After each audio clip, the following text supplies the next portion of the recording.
ನಮಸ್ಕಾರ.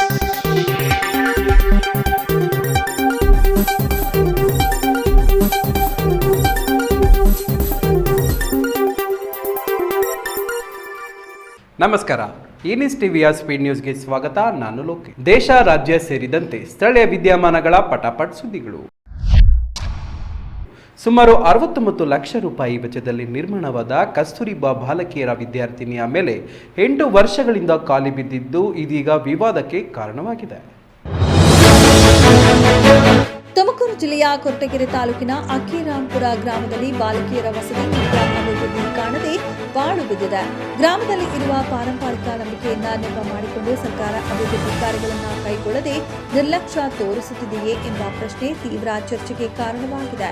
ಸುಮಾರು 69 ಲಕ್ಷ ರೂಪಾಯಿ ವೆಚ್ಚದಲ್ಲಿ ನಿರ್ಮಾಣವಾದ ಕಸ್ತೂರಿಬಾ ಬಾಲಕಿಯರ ವಿದ್ಯಾರ್ಥಿನಿಯ ಕಳೆದ 8 ವರ್ಷಗಳಿಂದ ಖಾಲಿ ಬಿದ್ದಿದ್ದು ಇದೀಗ ವಿವಾದಕ್ಕೆ ಕಾರಣವಾಗಿದೆ.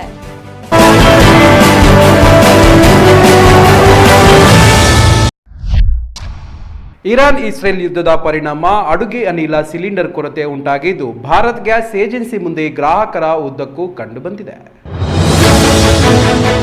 ಗುಡಿಬಂಡೆ ಸಮೀಪ ಪೇರಸಂದ್ರದಲ್ಲಿರುವ ಭಾರತ್ ಗ್ಯಾಸ್ ಏಜೆನ್ಸಿ ಮುಂದೆ ಗ್ರಾಹಕರ ಉದ್ದ ಸರದಿ ಕಂಡುಬಂದಿದೆ.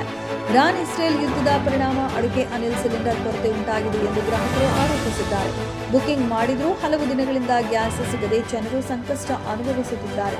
ಸರ್ವರ್ ಸಮಸ್ಯೆಯಿಂದ ಬುಕಿಂಗ್ ಪ್ರಕ್ರಿಯೆಯು ವಿಳಂಬವಾಗುತ್ತಿದ್ದು ಏಜೆನ್ಸಿ ಮುಂದೆ ಗಂಟೆಗಟ್ಟಲೆ ಕಾಯುವ ಪರಿಸ್ಥಿತಿ ನಿರ್ಮಾಣವಾಗಿದೆ.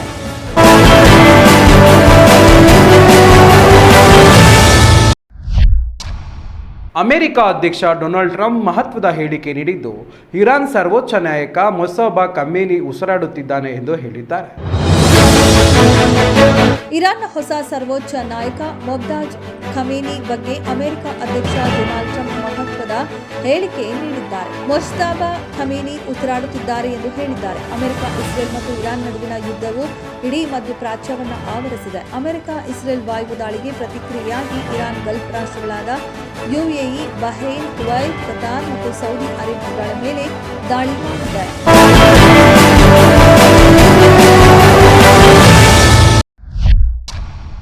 ಯಾದಗಿರಿ ನಗರದ ವಿವಿಧ ಹೋಟೆಲ್ ಹಾಗೂ ಆಹಾರ ಮಳಿಗೆಗಳಲ್ಲಿ ಪರಿಶೀಲನೆ ನಡೆಸಿದ ಅಧಿಕಾರಿಗಳು ಒಟ್ಟು 46 ಗೃಹ ಬಳಕೆಯ ಎಲ್ಪಿಜಿ ಸಿಲಿಂಡರ್ಗಳನ್ನು ಪತ್ತೆ ಹಚ್ಚಿ ಜಪ್ತಿ ಮಾಡಿದ್ದಾರೆ.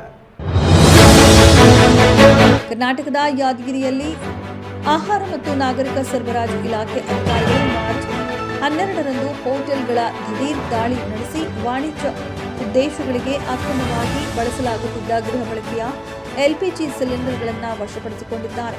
ನಗರದ ವಿವಿಧ ಹೋಟೆಲ್ ಮತ್ತು ಆಹಾರ ಮಳಿಗೆಗಳಲ್ಲಿ ಪರಿಶೀಲನೆ ನಡೆಸಿದ ಅಧಿಕಾರಿಗಳು ಒಟ್ಟು 46 ಗೃಹ ಬಳಕೆಯ ಎಲ್ಪಿಜಿ ಸಿಲಿಂಡರ್ಗಳನ್ನು ಪತ್ತೆ ಹಚ್ಚಿ ಜಪ್ತಿ ಮಾಡಿದ್ದಾರೆ.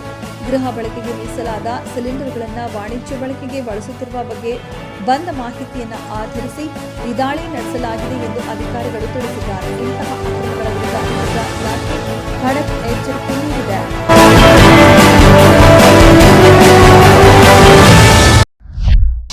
ಜಾಗರೂಕತೆಯ ಹೊರತಾಗಿಯೂ ಕೆಲವೊಮ್ಮೆ ದಿಗ್ಭ್ರಮೆಗೊಳಿಸುವ ಘಟನೆಗಳು ಸಂಭವಿಸುತ್ತವೆ.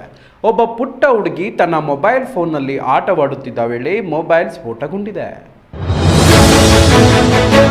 ಮೊಬೈಲ್ ಫೋನ್ಗಳಂತಹ ಎಲೆಕ್ಟ್ರಾನಿಕ್ ಸಾಧನಗಳನ್ನು ಬಳಸುವಾಗ ಯಾವಾಗಲೂ ಜಾಗರೂಕರಾಗಿರುವುದು ಮುಖ್ಯ. ಜಾಗರೂಕತೆಯ ಹೊರತಾಗಿಯೂ ಕೆಲವೊಮ್ಮೆ ಜನರನ್ನು ದಿಗ್ಭ್ರಮೆಗೊಳಿಸುವ ಘಟನೆಗಳು ಸಂಭವಿಸುತ್ತವೆ. ಒಬ್ಬ ಪುಟ್ಟ ಹುಡುಗಿ ತನ್ನ ಮೊಬೈಲ್ ಫೋನ್ನಲ್ಲಿ ಆಟವಾಡುತ್ತಿರುವುದನ್ನು ಕಾಣಬಹುದು. ಆದರೆ ಕೆಲವೇ ಸೆಕೆಂಡ್ಗಳ ನಂತರ ಮೊಬೈಲ್ ಸ್ಫೋಟಗೊಳ್ಳುತ್ತೆ. ಕೂಡಲೇ ಮೊಬೈಲ್ ಕೆಳಗೆ ಹಾಕಿ ಆಕೆ ಓಡಿಬಿಡುತ್ತಾರೆ. ಅದೃಷ್ಟವಶಾತ್ ಪ್ರಾಣಾಪಾಯದಿಂದ ಪಾರಾಗಿದ್ದಾಳೆ.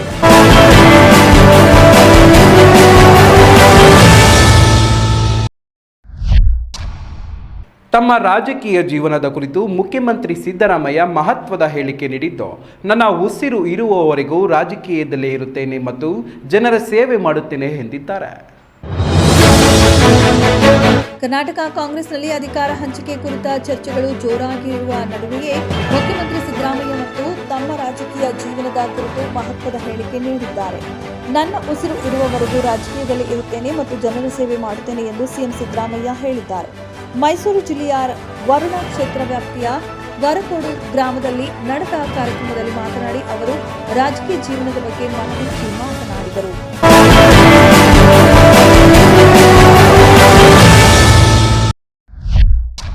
ದೇಶದೆಲ್ಲೆಡೆ ಎಲ್ಪಿಜಿ ಸಿಲಿಂಡರ್ ಕೊರತೆ ಕಂಡು ಬಂದಿದ್ದು ಅಡುಗೆ ಮಾಡಲು ಇಂಧನವಿಲ್ಲದೆ ಹೋಟೆಲ್ಗಳು ಬಾಗಿಲು ಮುಚ್ಚುವ ಹಂತಕ್ಕೆ ತಲುಪಿವೆ.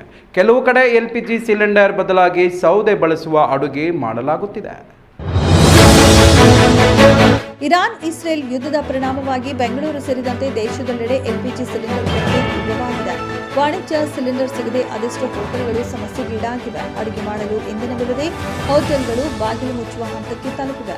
ಈ ಸಮಸ್ಯೆಗೆ ಪರಿಹಾರವಾಗಿ ಕೆಲವು ಕಡೆ ಎಲ್ಪಿಜಿ ಸಿಲಿಂಡರ್ ಬದಲಾಗಿ ಸೌದೆ ಬಳಸಿಯೂ ಅಡುಗೆ ಮಾಡಲಾಗುತ್ತಿದೆ. ಇದರಿಂದ ನಗರದಲ್ಲಿ ಮರದ ಇಂಧನದ ಬೇಡಿಕೆ ಹೆಚ್ಚಾಗಿದೆ. ಹೀಗೆ ಅಕ್ರಮವಾಗಿ ಮರ ಕಡಿಯುವವರ ವಿರುದ್ಧ ಕಠಿಣ ಕ್ರಮ ಕೈಗೊಳ್ಳಲು ಇಲಾಖೆ ಸಜ್ಜಾಗಿದೆ ಎಂದು ಅಧಿಕಾರಿಗಳು ತಿಳಿಸಿದ್ದಾರೆ.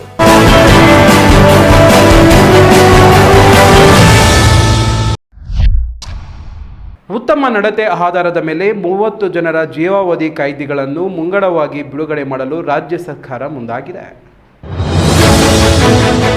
ರಾಜ್ಯದ ವಿವಿಧ ಕಾರಾಗೃಹಗಳಲ್ಲಿ ಶಿಕ್ಷೆ ಅನುಭವಿಸುತ್ತಿರುವ 30 ಜೀವಾವಧಿ ಕೈದಿಗಳನ್ನು ಉತ್ತಮ ನಡೆ ಗುಣದ ಆಧಾರದ ಮೇಲೆ ಮುಂಗಡವಾಗಿ ಬಿಡುಗಡೆಗೆ ರಾಜ್ಯ ಸರ್ಕಾರ ಮುಂದಾಗಿದೆ.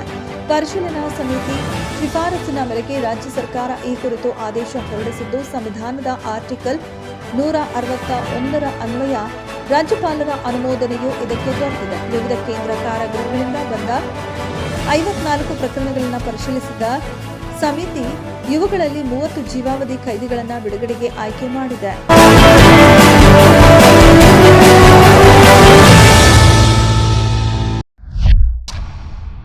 ತಮ್ಮ ಕ್ಷೇತ್ರಕ್ಕೆ ಅನುದಾನ ಸಿಗದಿದ್ದಕ್ಕೆ ಅಸಮಾಧಾನ ವ್ಯಕ್ತಪಡಿಸಿರುವ ರಾಮನಗರ ಶಾಸಕ ಇನ್ನು ಮುಂದೆ ಡಿಸಿಎಂ ಡಿಕೆ ಶಿವಕುಮಾರ್ ಅವರೇ ಗತಿ ಎಂದು ಹೇಳಿದ್ದಾರೆ. ರಾಮನಗರ ಶಾಸಕ ಇಕ್ಬಾಲ್ ಹುಸೇನ್ ಬಜೆಟ್ನಲ್ಲಿ ತಮ್ಮ ಕ್ಷೇತ್ರಕ್ಕೆ ಅನುದಾನ ಸಿಗದಿದ್ದಕ್ಕೆ ಸಿಎಂ ಸಿದ್ದರಾಮಯ್ಯ ವಿರುದ್ಧ ಅಸಮಾಧಾನ ವ್ಯಕ್ತಪಡಿಸಿದ್ದಾರೆ. ಮುಖ್ಯಮಂತ್ರಿಗಳ ಮೇಲಿನ ನಂಬಿಕೆ ಹುಸಿಯಾಗಿದೆ ಎಂದಿರುವ ಅವರು ಇನ್ನು ಮುಂದೆ ಡಿಸಿಎಂ ಡಿಕೆ ಶಿವಕುಮಾರ್ ಅವರೇ ಗತಿ ಎಂದು ಹೇಳಿದ್ದಾರೆ.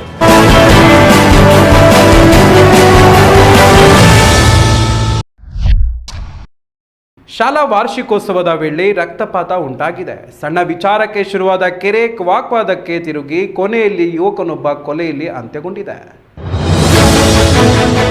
ಶಾಲಾ ವಾರ್ಷಿಕೋತ್ಸವ ಅಂದ್ರೆ ಅಲ್ಲಿ ಸಡಗರ ಸಂಭ್ರಮ ಇರಬೇಕು. ಆದರೆ ಬಾಗಲಕೋಟೆ ಜಿಲ್ಲೆಯ ಸಾಗರಗಿ ಗ್ರಾಮದಲ್ಲಿ ನಡೆದ ಶಾಲಾ ಕಾರ್ಯಕ್ರಮವೊಂದು ರಕ್ತಪಾತದಲ್ಲಿ ಅಂತ್ಯವಾಗಿದೆ.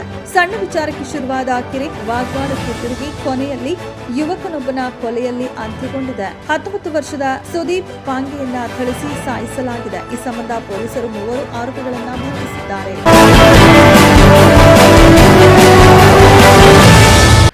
ಈ ನ್ಯೂಸ್ ಟಿವಿಯ ಸ್ಪೀಡ್ ನ್ಯೂಸ್ ಜೊತೆಗೆ ರಾತ್ರಿ 8:30ಕ್ಕೆ ತಪ್ಪದೆ ವೀಕ್ಷಿಸಿ ಈ ನ್ಯೂಸ್ನ ಮುಖ್ಯ ಸಂಚಿಕೆ.